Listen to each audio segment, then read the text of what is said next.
सबैजनाले भन्नुहुन्छ कि अब त बाबु ठुलो भइसक्यो, तैँले केही गर्नुपर्छ है, तिमीले केही गर्नुपर्छ है, हजुरले केही गर्नुपर्छ है भन्नुहुन्छ कि। गर्न रहर नभएको होइन नि त। पहिला बाबु सानो थियो, घर पाइको जागिर पाइए थियो, गरिएन, उसलाई हेर्ने कसरी भन्ने, उसलाई खुवाउनु पर्यो, यताउता गर्ने कसरी भन्ने टेन्सन भयो नि त। अब अहिले अब गर्छु भन्दा घर पाइको जागिर पाइँदैन, बाबुले चट्टै छोडेर अन्त जान नि सकिँदैन नि त।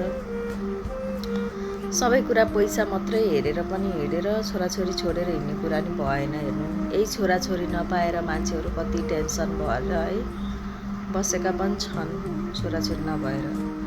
अब सुरुमा त अब यिनीहरूलाई हुर्काउनु पर्यो, छोराछोरीको खुसीको लागि मैले सबै कुरा त्यागेर बसेछु कि।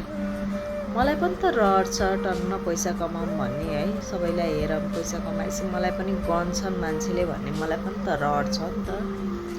तर मेरो छोराको अगाडि मैले सबै कुरा त्यागेछु कि।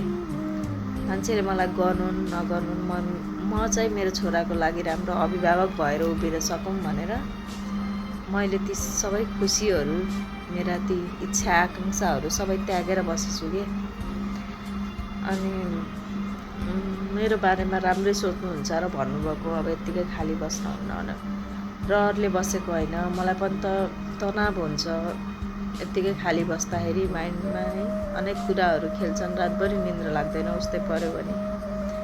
निन्द्रा नलाएपछि एक ग्यास्ट्रिक छ, त्यसैमाथि ग्यास्ट्रिक बढेर यति आइसक्यो।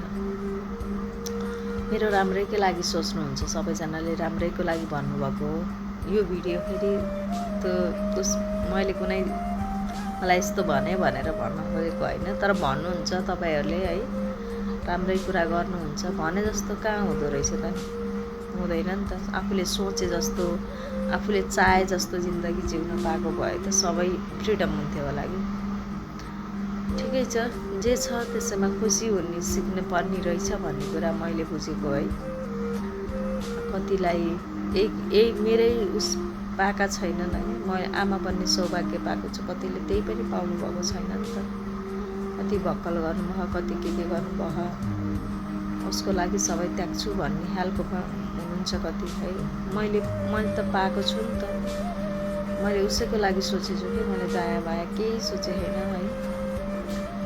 छोराछोरी पनि त चाहिने रहेछ जिन्दगीमा,